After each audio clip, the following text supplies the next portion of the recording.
In this episode of the IT Experts podcast, I help you understand what on earth has just happened in 2020 in terms of business performance and how to make sure that you plan out for success in 2021. Welcome to the IT Experts podcast, the only podcast that helps ambitious IT, MSP and tech business owners increase their sales, profit and productivity by simplifying business growth. So welcome, good morning, good afternoon, good evening, wherever you are.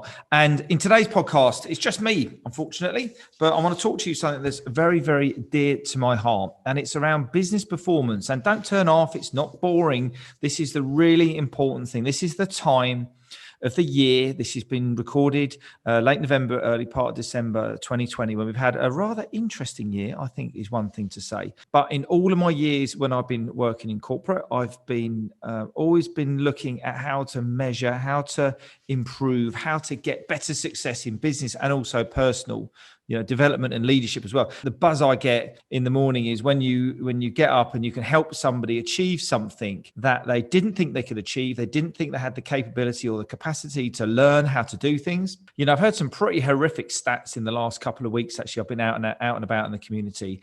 87% of people live in fear, and 80% of our beliefs are negative beliefs. And kind of getting to the point of this podcast, the reason that there's so much negativity and fear is because everybody kind of follows each other around at the moment, and particularly where you're in this big fear with this pandemic that's going on at the moment.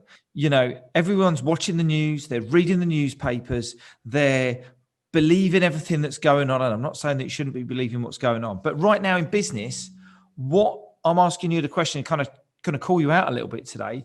How is your business performing? How do you know how well your business is performing? When do you sit down and go through your objectives?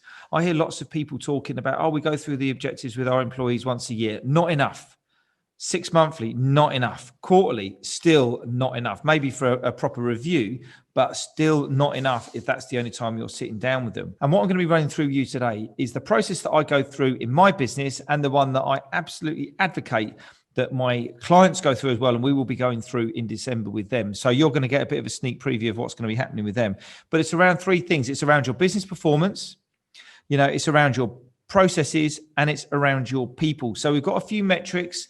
We're going to go through the process that we go through. We're going to understand how well the business is going. We're going to look at what's been working well, look what not's been going well. And what I'll do is if you're a business owner, I'll go through this podcast, listen to it, digest it, and then disseminate it and talk to it about it with your leadership team. Talk to it about the people who are the biggest influencers. If you're only a small organization, talk to it about your team. You'll always have a great opinion of how well you think your business is going. And I bet you think it's going bloody great just because you've got money in the bank. Well, I'll tell you something, unless you've got a proper pipeline and you're measuring your marketing and your lead generation and all that kind of stuff, COVID comes along, bang, what happens to your business? You don't really know, because there's no contingency planning, there's no forecasting and cash flow, there's no, long-term strategic view. So what we're going to do today is kind of do a bit of a reverse strategic review on what happened on 2021. And then we're going to kind of move forward. So this is a real business performance, part of the IT Experts model. This is a real business performance template. But as the old adage says, what gets measured gets done. And what gets measured and reported grows exponentially. And I think it was AJ Yeager who said that back on one of the early podcasts from Praxis Metrics I was talking to over in the States. We're talking about data collection. And it's absolutely important. This is about data. You guys should be lapping this up, being techies. It's all about data. It's all about numbers. It's all about boxes. It's all about stuff. So look, let's get into the nuts and the bolts of the episode. So, once you've done this, once you've gone through this exercise, you will know so much more about your business. It's going to give you immediate focus. It's going to help you align your targets for your people so you can hold them accountable. So if you find yourself getting a little bit busy because you're doing loads of stuff in the day, the reason you're doing a lot of stuff is because you're not delegating it out properly to the rest of your team, or you're not, coaching and developing your team to take on that accountability. And it's around you building that confidence to help them to do that as well. So you're going to understand what you need to do with your people. You're going to understand some of where your processes are broken. This is a hardcore year-end look in the mirror. So, number one, let's talk about business performance to start with, the first of the 3 Ps. A lot of people don't really measure their businesses. which is a bit of an issue. So there's an absolute minimum. We need to understand what the KPIs, the key performance indicators, the KRAs, whatever you want to call them, the key results areas, whatever it might be. What's the number one thing that we need to achieve? New client acquisition, upselling existing clients, making sure that you're not losing any clients, bringing out any innovative products, that type of thing. And the first stage here, we've got eight steps here. The first steps here is about what was the biggest success in the last 3 months. Now, the reason we do it over the last 3 months is because if we can't go back any further and you start to look at what went really well in February this year, that's kind of might never, ever happen again. I know some really, really unfortunate people who have been in the hospitality industry and, they've lost a whole load of work and they've lost a whole load of clients because hotels and that sort of thing are not really open right now. So last 3 months is like real. It's kind of what's kind of gone on really well. And so what's your biggest successes in the last 3 months? Did you land some clients, new clients off LinkedIn? Are you upselling to existing clients? Have you formed some new relationships? Have you, decided to buy another company? Do you provide different products and services and solutions? What would you say the biggest successes in the last 3 months? So number 2 is about what did we learn in those last 3 months when we were getting those successes? Was it around, maybe around having an effective marketing plan? I talk to people about marketing. I've actually got a marketing masterclass. Get an eye on the website just for our latest masterclass. It's coming up in the next week, which unfortunately will be over before we get to this, but we'll be running another one, I'm sure. A lot of people I talk to talk about marketing. Need to get a marketing agency in. How are you measuring them? Was it a success? Was it not a success? If you can't answer this question, what have you learned in the last 3 months? If you're not measuring every single element, every single pound that comes out of your bank, you must be able to measure and attribute to a revenue generating activity or an overhead. It's kind of quite as simple as that, really. So second one, point 2 was what lessons did we learn over the last 3 months? So number 3 is all about what's your biggest internal strengths. Now, you might have a great team. Probably most of your team, in fairness, have probably been working a bit remotely over the last few months, if not nearly a year. Depends when you listen to this. But the important thing here is understanding, what are those strengths? What are we really good at as a team? This is a great one to ask your team themselves. And then on the flip side of that, number 4 is about what are your biggest internal weaknesses?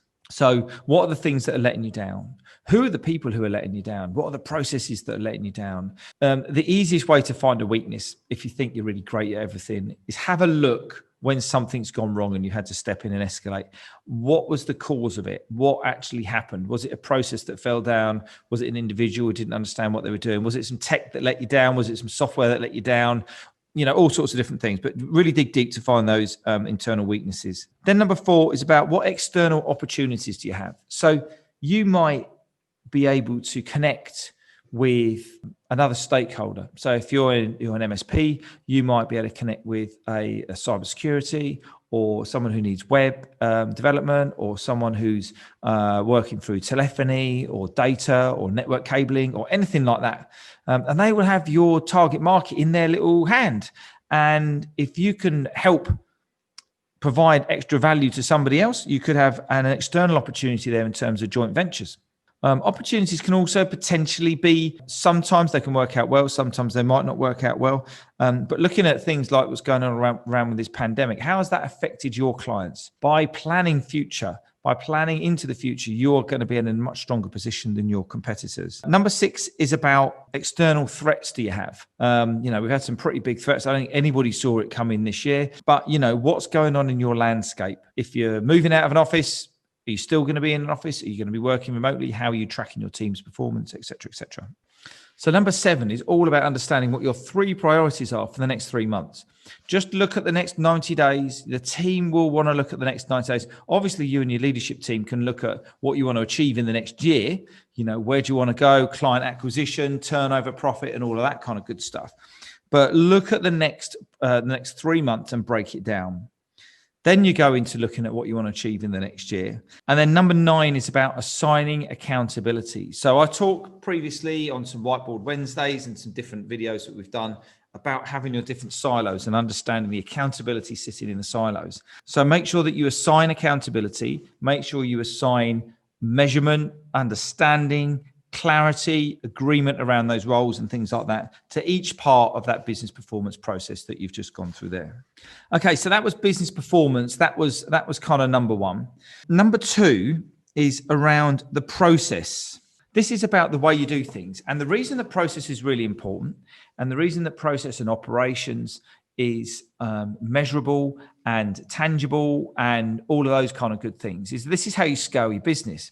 If you're doing everything in your business right now, how much more can you do to earn more revenue, earn more profit in the time that you've got? Because we've only got so much time. And this is why we need to have robust processes. And as the business grows and stretch, you just build out and you just grow the individual process itself. You add more people to it, you bolt them up to it, and you can move it forward from there and understand how the resilience of that process is going to be intact regardless of how big you get.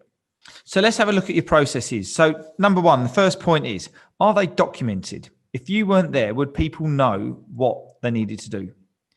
You know, if something goes wrong, do people know where to refer to a chart and understand how that actually works? Every time someone comes into your business, do you need to onboard them yourself because you're the only one who knows how to do it? You are not going to scale your business while you're in that mindset. You must have your processes documented, how simple they might be. It might be a load of post-it notes on a wall, take a photograph of it. That's a process. Guess what? Doesn't have to be a 700-page document, you know, pinned in a cupboard. Number one, question, are they documented? Number two, who owns each process? So you could have your help desk manager, you could have your operations manager, delivery manager, you could have a client onboarding manager, you could have maintenance, you could have software, all sorts of different people sitting underneath the different silos. But each one must have an owner.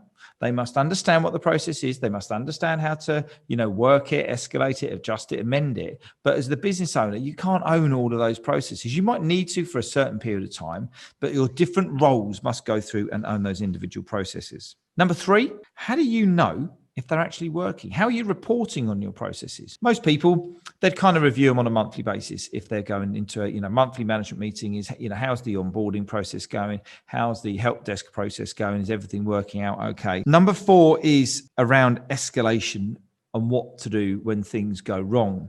Now, kind of flicking back to the reporting, where you're spending your time, where you're understanding kind of like where things are going wrong.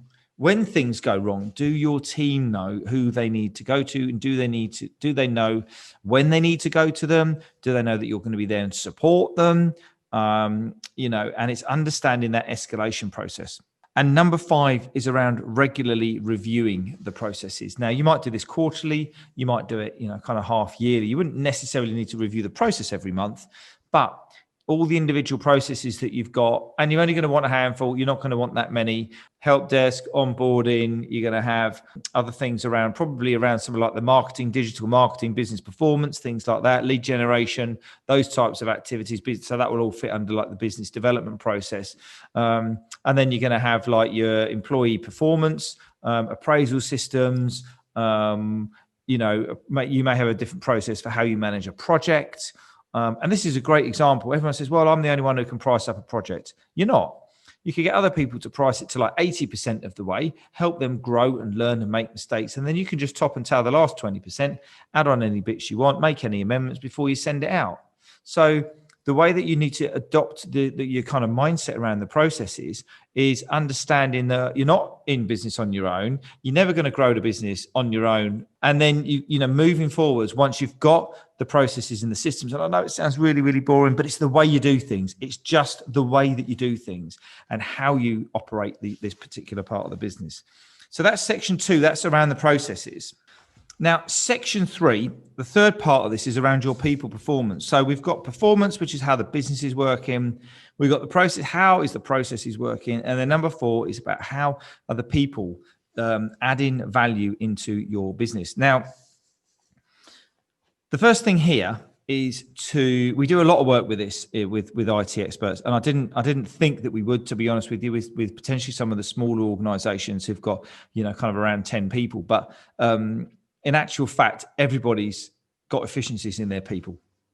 We have our own people performance program, which is a leadership development and alignment system that helps you kind of line up all your KPIs, et cetera, which is why we can kind of talk quite freely about what we're talking about today. So the first one around the people is understanding that when you're setting objectives and targets for people, they must align back to the company KPIs. What was the thing at the beginning of this podcast you wanted to increase?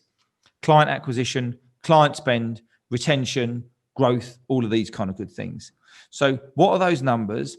And then making sure that number one, you have a business reviewed KPIs that sits at the top of your hierarchy for your effectively your people performance program.